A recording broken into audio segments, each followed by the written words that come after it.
Hello friends, அஸ்ஸலாமு அலைக்கும். எல்லோரும் எப்படி இருக்கீங்க? அல்ஹம்துலில்லாஹ், நான் ரொம்ப நல்லா இருக்கேன். ஸோ இன்றைக்கி வீடியோவில் எனக்கு ஆர்டர் ஒரு 1 kg ப்ரௌனி ரெசிபி தான் பார்க்க போகிறோம். ஸோ நம்ம சேனலில் ஆல்ரெடி ப்ரௌனி ரெசிபி நிறைய நான் அப்லோட் பண்ணியிருக்கேன். அதோட லிங்க் நான் கீழே கொடுக்குறேன். நீங்கள் சேனலில் போய் செக் பண்ணி பாருங்கள். ஸோ இன்றைக்கி நான் சேல்ஸுக்கு 1 kg அளவுக்கு நான் ப்ரௌனி ரெடி பண்ண போகிறேன். அதை தான் இந்த வீடியோவில் காட்டுறேன். ஸோ இதோட மெஷர்மெண்ட் எல்லாமே நான் உங்களுக்கு கிளியராக டிஸ்கிரிப்ஷன் பாக்ஸில் கொடுக்குறேன். நீங்கள் செக் பண்ணி பார்த்துக்கோங்க. ஸோ பட்டர் நான் ஒரு 160 கிராம் அளவுக்கு பட்டர் எடுத்திருக்கேன். பட்டர் ரூம் டெம்பரேச்சரில் இருக்கணும். நீங்கள் ஃப்ரிட்ஜிலேருந்து எடுத்து வெளியில் வச்சுட்டு நல்லா ரூம் டெம்பரேச்சருக்கு வந்ததுக்கப்புறம் யூஸ் பண்ணுங்கள். So butter 160 gram. அது கூடவே 300 கிராம் அளவுக்கு சாக்லேட் நான் எடுத்திருக்கேன். இன்றைக்கி நான் கரெக்டாக 1 kg அளவுக்கு இந்த மெஷர்மெண்ட் சொல்கிறேன். நீங்கள் ஒரு கிலோ ப்ரௌனி ரெடி பண்ணுறீங்க அப்படின்னா தாராளமாக இந்த ரெசிபியை நீங்கள் ட்ரை பண்ணலாம். ரொம்பவே சூப்பராக வரும். உங்களுக்கு ஃபெயில் ஆகாத ஒரு சூப்பரான ஒரு ரெசிபி. நான் இன்றைக்கி டார்க் காம்பவுண்ட் சாக்லேட் எடுத்திருக்கேன். அது 300 கிராம் அளவுக்கு எடுத்திருக்கேன். ஸோ இப்போ அந்த சாக்லேட்டையும் பட்டரையும் நல்லா மெல்ட் பண்ணி எடுத்துக்க போகிறோம் டபுள் பாயிலிங் மெத்தடில். நெக்ஸ்ட்டு ட்ரை இன்க்ரீடியன்ட்ஸ் எடுக்க போகிறேன். மைதா எடுத்துக்கலாம். மைதா கூடவே ஒரு 40 கிராம் அளவுக்கு கொக்கோ பவுடர் சேர்த்துக்க போகிறேன். ஸோ இதோட அளவுகள்லாம் நான் கீழே சொன்ன மாதிரி நான் கீழே கொடுக்குறேன். நீங்கள் செக் பண்ணி பார்த்துக்கோங்க. ஸோ மைதா, கொக்கோ பவுடர், அது கூடவே ஒரே ஒரு பிஞ்ச் அளவுக்கு சால்ட் சேர்த்துக்கலாம். ப்ரௌனிக்கு நம்ம பேக்கிங் பவுடரோ பேக்கிங் சோடாவோ எதுவுமே சேர்க்க போகிறது கிடையாது. ஸோ அது எதுவுமே இல்லாமல் சூப்பராக நமக்கு பார்த்திங்கன்னா நல்லா ஃபஜ்ஜியாக சாப்பிட்றதுக்கு ரொம்பவே சாஃப்டாக சூப்பராக கிடைக்கும். கண்டிப்பாக இந்த ரெசிபியை நீங்கள் ட்ரை பண்ணி பாருங்கள். நீங்கள் ஆல்ரெடி ஒரு ஹோம் பேக்கராக இருக்கீங்க அப்படின்னா உங்களுக்கு ஒரு 1 kg ப்ரௌனி ஆர்டர் தாராளமாக இந்த ரெசிபி நீங்கள் ட்ரை பண்ணலாம். உங்களுக்கு ரொம்பவே நல்லாவே வரும். இது கூடவே நான் இப்போ கொக்கோ பவுடர் ஆட் பண்ணிக்கிறேன். ஸோ இந்த கஸ்டமர் தஞ்சாவூரில் தான் இருக்காங்க. ஆல்ரெடி நம்மக்கிட்ட ப்ரௌனி ஆர்டர் பண்ணியிருக்காங்க. ஸோ இப்போ இவங்க நம்மளோட ரெகுலர் கஸ்டமர் அப்படின்னே சொல்லலாம். ஃபஸ்ட் டைம் நான் ரெடி பண்ணி கொடுக்கும்போதே ரொம்ப சூப்பராக இருந்துச்சு அப்படின்னு சொன்னாங்க. செகண்ட் டைம் ஸோ அவங்களுக்குமே அவங்க கூட இன்னொருத்தவங்க யாரோ கேட்டாங்க அப்படின்னு அவங்களுக்குமே சேர்த்து தான் அவங்க ஆர்டர் பண்ணியிருந்தாங்க.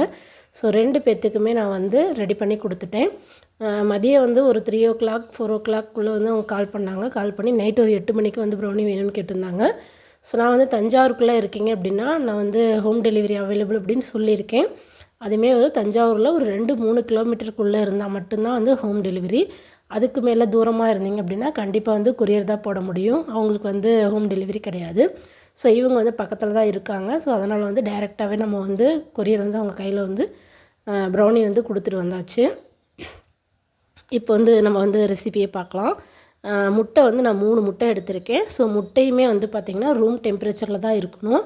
நம்ம ப்ரௌனி மட்டும் இல்லை, எந்த கேக் செஞ்சாலும் எந்த ஒரு பொருளுமே ரூம் டெம்பரேச்சரில் இருக்கணும்.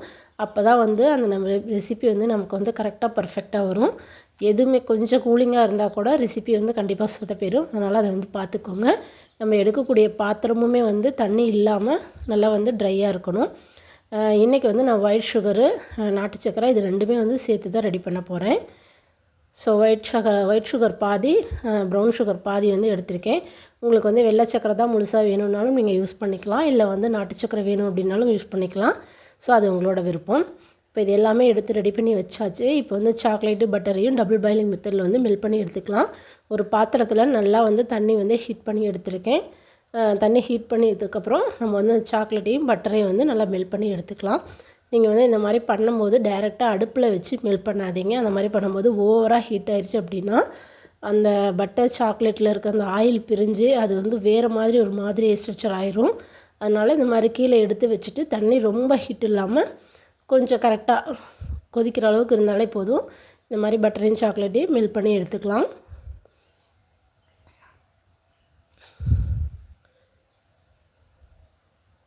ஸோ இப்போ முட்டை எடுத்து வச்சுருக்கேன் இல்லையா, அந்த 3 முட்டையுமே நான் பிளெண்ட் பண்ணி எடுத்துக்க போகிறேன்.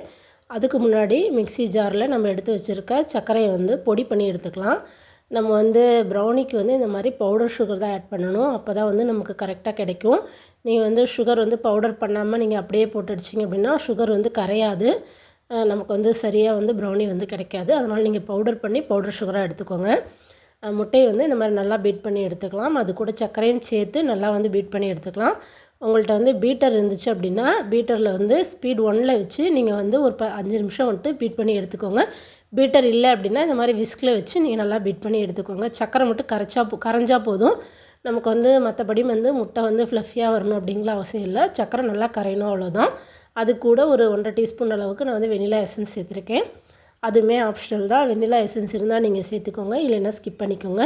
நம்ம சாக்லேட் பட்டர் இதெல்லாம் சேர்த்ததுனால நம்ம இந்த முட்டையோட ஸ்மெல் வந்து நமக்கு அந்த அளவுக்கு வராது. இப்போ வந்து முட்டையை நல்லா பீட் பண்ணி எடுத்தாச்சு சர்க்கரையோட. நெக்ஸ்ட் வந்து நம்ம மெல்ட் பண்ணி வச்சுருக்கோம் இல்லையா பட்டர் சாக்லேட், அதையும் சேர்த்துட்டு நல்லா வந்து மிக்ஸ் பண்ணிக்கோங்க. இப்போ வந்து கேக் ரெடி பண்ணுறோம் அப்படின்னா நமக்கு வந்து ஓவர் மிக்ஸ் பண்ணோம் அப்படின்னா நமக்கு வந்து கேக் ஹார்டாயிரும் அப்படின்னு சொல்லுவோம்.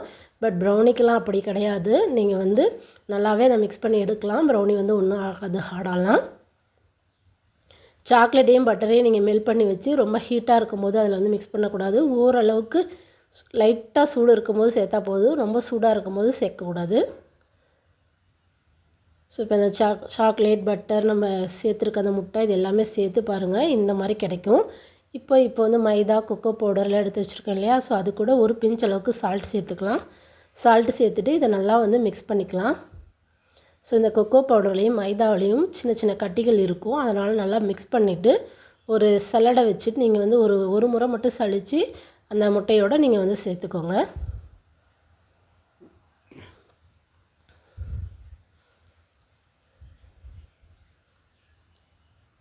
ஸோ இந்த மாதிரி ஒரு ஸ்பூன் வச்சு மிக்ஸ் பண்ணிங்க அப்படின்னா அந்த கொக்கோ பவுடர் மைதா இது எல்லாமே நல்லா மிக்ஸ் ஆகி வந்துடும். ஸோ மிக்ஸ் ஆகி வந்ததுக்கப்புறம் நம்ம ரெடி பண்ணி வச்சுருக்க அந்த சாக்லேட் பட்டர் எக்கோட அதை வந்து ஆட் பண்ணி கொஞ்சம் கொஞ்சமாக வந்து மிக்ஸ் பண்ணிக்கலாம். ஸோ மிக்ஸ் பண்ணும்போது ரொம்ப பார்த்து தான் மிக்ஸ் பண்ணணும். ஏன்னா வந்து மேலே தெளிக்கும், அந்த மாவெல்லாம் கீழே வந்து சிதற வாய்ப்பு இருக்குது. அதனால் மெதுவாக கொஞ்சம் கொஞ்சமாக மிக்ஸ் பண்ணிக்கோங்க. மிக்ஸ் பண்ணிகிட்டே இருக்கும்போது கரெக்டாக அந்த ஒரு மாதிரி கெட்டியான பதம் வரும். நீங்கள் கெட்டியாக இருக்குதுன்னு பயப்பட வேண்டாம். நீங்கள் கொஞ்சம் கொஞ்சமாக மிக்ஸ் பண்ணும்போது கரெக்டாக அந்த ப்ரௌனியோட பதம் நமக்கு வந்து கிடச்சிரும். இப்போ வந்து நான் டின் வந்து ரெடி பண்ணி வச்சுருக்கேன். இந்த டின் வந்து நான் ஃபஸ்ட்டு பேக்கிங் வந்து ஸ்டார்ட் பண்ணவும் நினைக்கும் போது வாங்கினது. இது வந்து இவ்வளோ நாள் நான் யூஸ் பண்ணலை. இதில் வந்து 1 kg அளவுக்கு நம்ம வந்து ப்ரௌனி ரெடி பண்ணலாம். இதோட சைஸ் வந்து 11 நீளம் 9 அடி வந்து அகலம் இருக்கும். ஸோ அந்தளவுக்கு இருக்கும். இல்லை டேரெக்டாக வந்து பார்த்திங்கன்னா ஒரு 1 kg அளவுக்கு நம்ம யூஸ் பண்ணலாம். என்னோடய ஓடிஜியில் வந்து இதுதான் வந்து லாஸ்ட் டின்னு. இதுக்கு மேலே வந்து 1 இன்ச்சு கூட என்னால் வைக்க முடியாது. ஏன்னா என்னோடய ஓடிஜி வந்து 25 லிட்டர் தான். அதனால் இந்த 1 kg அளவுக்கு தான் என்னால் வைக்க முடியும். டீ கேக் ரெடி பண்ணாலுமே நான் வந்து 1 kg இதில் தான் ரெடி பண்ணுவேன். ப்ரௌனி வந்து ஃபஸ்ட் டைம் வந்து நான் 1 kg வந்து இந்த டின்னில் வந்து ரெடி பண்ணுறேன். ஸோ இப்போ வந்து ப்ரௌனி பேட்டர் வந்து பாருங்கள் இப்படி இருக்கணும். ஸோ இந்த மாதிரி நம்ம ஊற்றும் போது அந்த மாதிரி ஒரு ரிப்பன் கன்சிஸ்டன்சியாக இருக்கணும். அப்போ தான் நமக்கு வந்து ப்ரௌனி வந்து நல்லா சாஃப்டாக ரொம்பவே சூப்பராக வரும். ஸோ இன்றைக்கி இந்த கஸ்டமர் வந்து வெறும் ப்ரௌனி தான் கேட்டாங்க. இந்த கஸ்டமர் மட்டும் இல்லை, நம்மகிட்ட எந்த கஸ்டமர் வந்து ப்ரௌனி ஆர்டர் பண்ணாலும் நான் வந்து மேலே வந்து நட்ஸோ சாக்லேட்டோ ஏதாவது ஒன்று டாப்பிங்ஸ் வந்து ஆட் பண்ணி தான் கொடுப்பேன். வெறும் ப்ரௌனி வந்து நான் யாருக்குமே கொடுத்தது இல்லை. ஸோ இவங்களுக்குமே வந்து மேலே வந்து நான் வந்து பாதாம் முந்திரி நட்ஸ் வந்து ஆட் பண்ணி தான் கொடுத்துருக்கேன். கரெக்டாக ஒரு 35 நிமிஷம் தான் கரெக்டாக வைப்பேன். அதுக்கு மேலே வந்து கரெக்டாக வெந்துடும். 35 நிமிஷத்துக்கு மேலே நான் வச்சதே இல்லை. பேக்காகி எடுத்தாச்சு. ப்ரௌனி வந்து நல்லா ஆறணும். நீங்கள் வந்து கேக் எது செஞ்சாலும் சரி நல்லா கூல்டவுன் ஆனதுக்கப்புறம் நீங்கள் கட் பண்ணிங்கன்னா தான் அது உங்களுக்கு வந்து நல்லா உடையாமல் வரும். சூடாக இருக்கும்போதே கட் பண்ணிங்க அப்படின்னா உடஞ்சிரும். ஸோ இப்போ நல்லாவே ஆறி வந்துடுச்சு. இப்போ நான் வந்து பீஸ் பண்ணி காட்டுறேன். ஸோ ஒருத்தவங்க வந்து 1/2 kg, இன்னொருத்தவங்க வந்து 250 கிராம் அளவுக்கும் கேட்டிருந்தாங்க. ஸோ 2 பேர்த்துக்குமே வந்து தனித்தனி பாக்ஸில் வந்து தர சொல்லியிருந்தாங்க. ஸோ 2 பேர்த்துக்குமே தனித்தனியாக வந்து பாக்ஸில் வந்து நம்ம வந்து ரெடி பண்ணி நம்ம ஸ்டிக்கரோடு வந்து கொடுக்க போகிறோம். ஸோ பாருங்கள், இந்த மாதிரி நல்லா ஆறுனதுக்கப்புறம் நீங்கள் பீஸ் போட்டிங்கன்னா மட்டும்தான் இந்த மாதிரி வரும். சூடாக இருக்கும்போது பீஸ் பண்ணிங்க அப்படின்னா அது ஃபுல்லாகவே உடஞ்சிரும். அதனால் நல்லா ஆற விட்டதுக்கப்புறம் மினிமம் ஒரு 1 hour ஆகுது நல்லா கூல்டவுன் ஆகணும். அதுக்கப்புறம் தான் நீங்கள் வந்து பீஸ் போடணும். ஸோ எனக்கு வேறு கோல்டு ரொம்பவே அதிகமாக இருக்குது. இன்னுமே சரியாகல, பேசவே முடியல, வாய்ஸ் வந்து சேஞ்ச் ஆகிக்கிட்டே இருக்குது. பாருங்கள் எந்த அளவுக்கு சூப்பராக வந்திருக்குன்னு. நல்லா ஃபஜ்ஜியாக சூப்பராக வந்திருக்கு. டேஸ்ட் ரொம்ப ரொம்ப நல்லா இருந்துச்சு. கண்டிப்பாக இந்த ரெசிபி நீங்கள் ட்ரை பண்ணி பாருங்கள். இன்னொரு ஆஃபர், நீங்கள் இந்த வீடியோ பார்த்துட்டு ப்ரௌனி நம்மக்கிட்ட ஆர்டர் பண்ணிங்க அப்படின்னா உங்களுக்கு ஒரு சின்ன ஒரு ஆஃபர் கொடுக்கலாம் அப்படின்ட்டு இருக்கேன். ஸோ இந்த வீடியோ பார்த்துட்டு ஆர்டர் பண்ணுறவங்களுக்கு ப்ரௌனி வந்து ஆஃபர் இருக்குது. கண்டிப்பாக இந்த வீடியோ நீங்கள் ஃபுல்லாக பார்க்கலைனாலும் லாஸ்ட்டில் பார்த்தீங்க அப்படின்னா இந்த ஆஃபர் என்னென்னு தெரிஞ்சுக்கோங்க. இந்த வீடியோ பார்த்துட்டு நீங்கள் ஆர்டர் பண்ணிங்க அப்படின்னா நீங்கள் 1/2 kg ஆர்டர் பண்ணாலும் சரி உங்களுக்கு 50 rupees வந்து டிஸ்கவுண்ட். 1 kg ஆர்டர் பண்ணாலும் உங்களுக்கு 100 rupees வந்து டிஸ்கவுண்ட். ஸோ இந்த வீடியோ பார்த்துட்டு உங்களுக்கு ப்ரௌனி வேணும் அப்படின்னா கீழே வந்து கமெண்ட் பண்ணுங்கள். நான் வாட்ஸ்அப் நம்பர் கொடுக்குறேன், அந்த நம்பரில் நீங்கள் வந்து ஆர்டர் பண்ணிக்கலாம். ஸோ நான் சொன்ன மாதிரி 2 பேர்த்துக்குமே வந்து பார்த்திங்கன்னா தனித்தனியாக வந்து ப்ரௌனி வந்து ரெடி பண்ணியாச்சு. அவங்க வந்து 500 கிராம் கேட்டாங்க, இன்னொருத்தவங்க 250 கிராம் கேட்டாங்க. ஸோ அவங்களுக்கு ரெடி பண்ணி வச்சாச்சு. மேலே வந்து ஒரு தேங்க்யூ ஸ்டிக்கர் ஒட்டி டைரெக்டாக போய் அவங்களுக்கு வந்து டெலிவரியும் கொடுத்துட்டு வந்தாச்சு. இந்த வீடியோ பிடிச்சிருக்குன்னு நினைக்கிறேன், யூஸ்ஃபுல்லாக இருக்கும்னு நினைக்கிறேன். யூஸ்ஃபுல்லாக இருந்துச்சு அப்படின்னா வீடியோக்கு ஒரு லைக் பண்ணிவிட்டு, நம்ம சேனலை நீங்கள் இப்போ தான் ஃபஸ்ட் டைமாக பார்க்குறீங்க அப்படின்னா சேனலை சப்ஸ்கிரைப் பண்ணி வச்சுக்கோங்க. இதுக்கப்புறம் நிறைய கேக்ஸ் வீடியோஸ் வந்து அப்லோட் பண்ணுவேன். கண்டிப்பாக உங்களுக்கு யூஸ்ஃபுல்லாக இருக்கும். நீங்கள் ஒரு ஹோம் பேக்கராக ஆகணும் அப்படின்னு நினச்சிட்டு இருந்தாலும் இந்த சேனல் உங்களுக்கு கண்டிப்பாக யூஸ்ஃபுல்லாக இருக்கும். சேனலை சப்ஸ்கிரைப் பண்ணி வச்சுட்டு சப்போர்ட் பண்ணுங்கள். ப்ரௌனி வேணும் அப்படின்னா நான் சொன்ன மாதிரி வாட்ஸ்அப் நம்பருக்கு ஆர்டர் பண்ணிக்கோங்க. தேங்க்யூ.